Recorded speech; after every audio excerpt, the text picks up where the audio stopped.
Hello, I'm Chad Spearman with the Cattle Facts Closing Bell, brought to you by Pfizer Animal Health.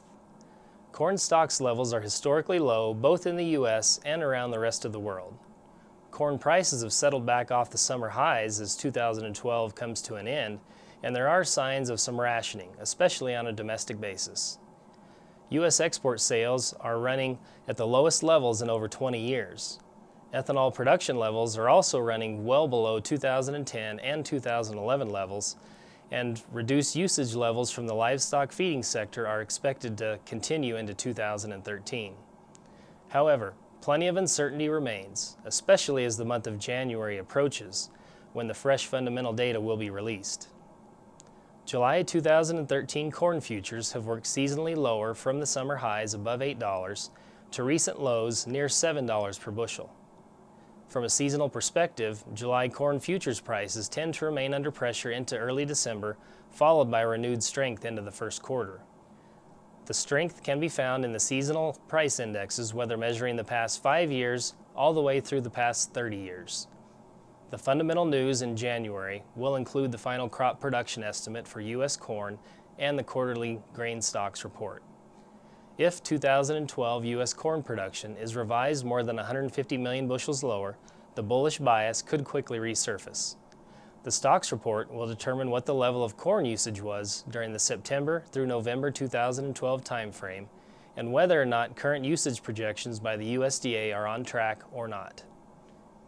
If U.S. corn production is only revised moderately lower and the stocks report indicates that feed and residual usage is near current expectations, then the 2013 July corn futures contract is expected to meet stiff resistance between $7.65 and $7.85 per bushel, and major support is expected to hold between $6.85 and $7 per bushel into April.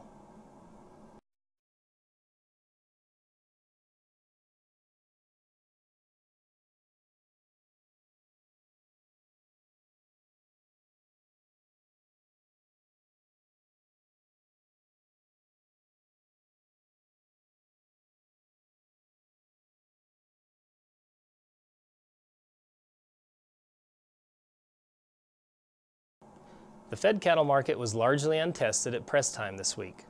Kansas was the exception, where trade was established at $124 per hundredweight, which was $1 lower than last week. Box beef was softer on the week as holiday demand began to wind down and sellers reported ample inventories of end cuts. Demand will traditionally slow from here into year end. Feeder cattle prices were steady to $2 higher, while calves traded in a full range of $5 higher to $5 lower. Demand for all replacement cattle is excellent at the current time. Slaughter cows were steady to $2 lower, and supplies continue to decline past the fall run. Corn prices softened this week as concerns about demand pressured price. The USDA will release the monthly supply and demand revisions next week. Thanks for watching, and remember to visit cattlefacts.com to become a member and receive the latest market news and analysis.